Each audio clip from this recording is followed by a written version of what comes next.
ಭಾಗದ ಮಿನಿಸ್ಟರ್ಗಳನ್ನ, ಕೇಂದ್ರ ಸಚಿವರುಗಳನ್ನ ಮೀಟ್ ಮಾಡೋದೊಂದು ವ್ಯವಸ್ಥೆಯನ್ನ ನೀವು ಮಾಡ್ಕೊಬೇಕಾಗುತ್ತೆ.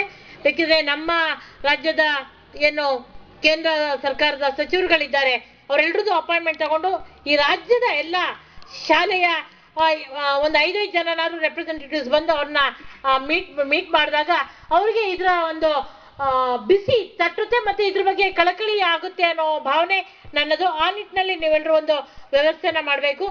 ಮತ್ತೆ ಕೇಂದ್ರ ಸರ್ಕಾರದ ಗಮನ ಸೆಳೆಯಕ್ಕೂ ಸಹ ನಾಳೆ ನಮ್ಮ ಪಾರ್ಲಿಮೆಂಟ್ ಸದಸ್ಯರು ನೀವು ಚಿಕ್ಕಮಗಳೂರಿನಲ್ಲಿ DC ಆಫೀಸ್ ಮುಂದೆ ಮಾಡುವ ಮುಷ್ಕರದಲ್ಲಿ ಭಾಗವಹಿಸ್ತೀನಿ ಅಂತ ಹೇಳಿದ್ದಾರೆ. ನಮ್ಮ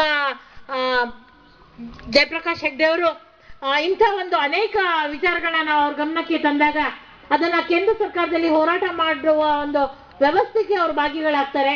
ಅವ್ರಿಗೂ ಸಹ ನಾವು ಪ್ರೆಷರ್ ಅನ್ನ ಹಾಕ್ತೀವಿ. ನಾಳೆ ನಿಮ್ಮ ಕೂಗು ಅವರಿಗೆ ಮುಟ್ಟುವಂತಾಗ್ಲಿ ಅನ್ನೋ ಭಾವನೆ ನನ್ನದು. ಇನ್ನು ಯಾವುದೇ ರೀತಿಯ ಎಲ್ಲಿಯ ಹೋರಾಟವಾದ್ರೂ ಸಹ ನಾನು ನಿಮ್ಮೊಂದಿಗೆ ಇದ್ದೇನೆ. ಯಾಕೆಂದ್ರೆ ನೀವು ನನ್ನಲ್ಲಿರೋ ವಿಶ್ವಾಸಕ್ಕೆ ನಾನು ನನ್ನ